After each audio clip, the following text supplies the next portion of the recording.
Okay, actually, this one, I'm taking a break from doing what I was doing before, and I'll get back to doing that in a minute, but this is a response. I believe Cynical44. Uh, I'm not necessarily going to try to win anything from this contest, but I could not help but make a video response. It took me a good period of time. It's for your top 5 rewatchable films. I spent the better part of a week trying to figure out which ones would be best. Because, it's like, and I kept thinking of it in a way that which movies could be ones that I would watch over and over again. And I kept missing the point in my own head. Which movies do I watch all the time? And it actually it came upon me when I was walking through Walmart. I found a sale, $3 a DVD, and I needed a copy of Grumpy Old Men.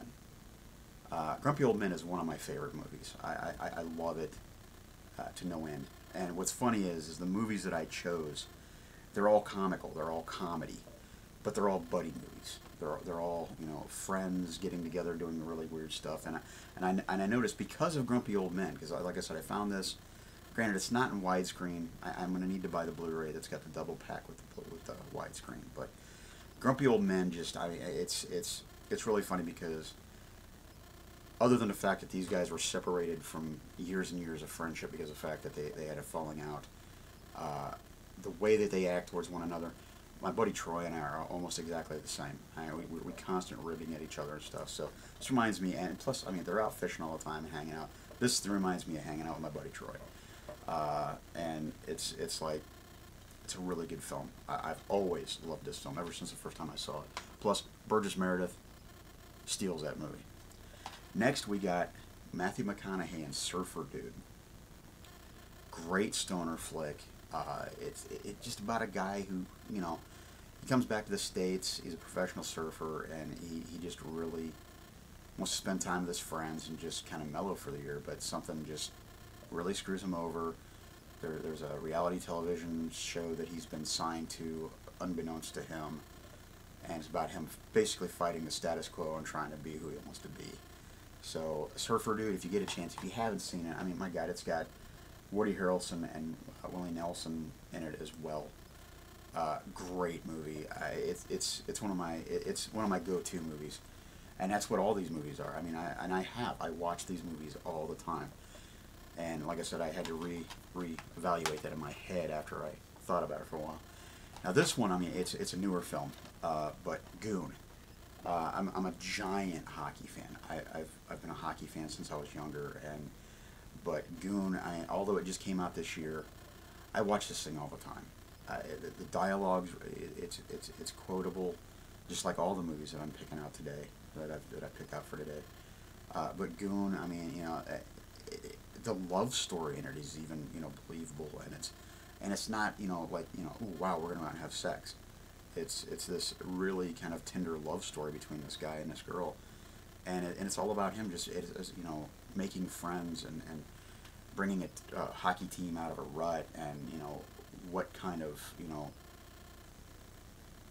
the story that comes from this is just it's amazing. And Sean Scott Williams is in it, Liv Schreiber's in it, and Jay Baruchel. Baruchel actually was part of the creative team that put this together, and it's brilliant. It's absolutely brilliant. You really don't have any villains even. No good versus bad. It's just basically two guys getting ready to fight the fight of their life, and one's going to be the last fight of his life, and the other one's going to be the one that puts him on top. And it's an amazing film. It's really, really an amazing film. And like I said, that's one. I watch these movies constantly. The other one, and I've been a Kevin Smith fan for years, but Clerks 2, the dialogue is amazing. Very quotable movie, actually, quite quotable. But like I said, I've been a fan of Kevin Smith's for years. I've always loved his movies, excluding Jersey Girl. But Clerks 2, it's not the cockiness of Clerks. It's the cockiness added with despair, and coming of age and trying to, oh my God, we're grown up now. We've got to start living our lives, and it's time to put all this crap behind us and start looking forward to tomorrow, to what's coming next. It's a great film. I love this movie. It's just, and I watch this all the time. Like I said, with all these. And finally, another movie that's not all that old, but Paul. Simon Pegg being in it, Nick Frost, Jason Bateman, Kristen Wiig, Sigourney Weaver, and Seth Rogen, the voice of Seth Rogen. I don't like Seth Rogen very much, but Rogen, I think it's the fact that I didn't have to look at him and hear him at the same time, because he kind of grates on my nerves. The only time I ever really liked Seth Rogen was in Freaks and Geeks. He was that monotone guy who just kind of hung out, and you didn't hear much from him, which I thought made him more of a comedic genius than now. I don't think he is at all now. But Simon Pegg and Nick Frost, they nailed it. They nailed what it was like to be a geek. They nailed what it was like to be, original, pure to themselves. They just handled it so well. And Kristen Wiig, I really hadn't had much exposure to Kristen Wiig. From what I understand, she's very prolific. She has quite the career going. But this movie, it just, the fact that it ties in with almost all the old sci-fi flicks that I watch over and over again as well. But Paul was amazing.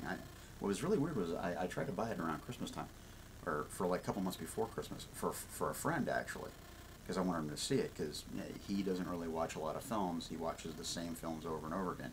He's the one who should be doing this video, because although he only watches two.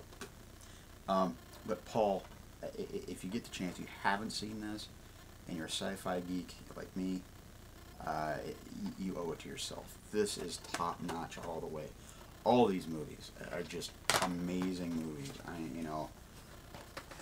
Like I said, you got Grumpy Old Men, Surfer Dude, Goon, Clerks 2, and Paul.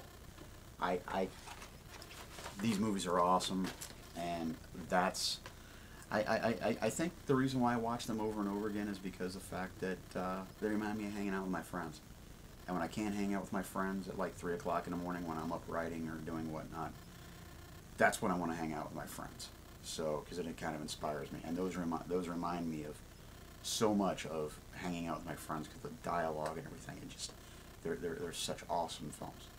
Well, and to Cynical44, if I got that wrong, I guess you can just tell me to go to hell. Thanks for the opportunity. This was quite the undertaking, and I don't think I would have ever done it had you not set this contest in motion. Thanks again, man, and talk to you later. Bye.